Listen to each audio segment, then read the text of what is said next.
इनसे प्यारी कोई दोस्त हो सकती है क्या?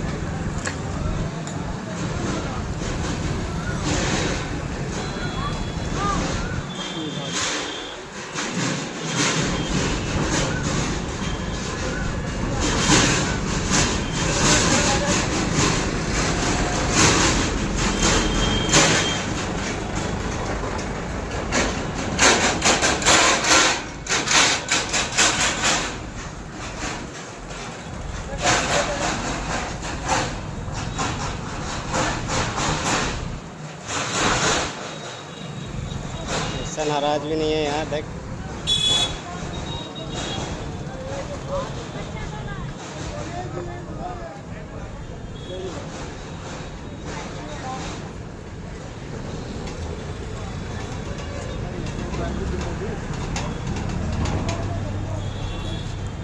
हाँ तो मिला।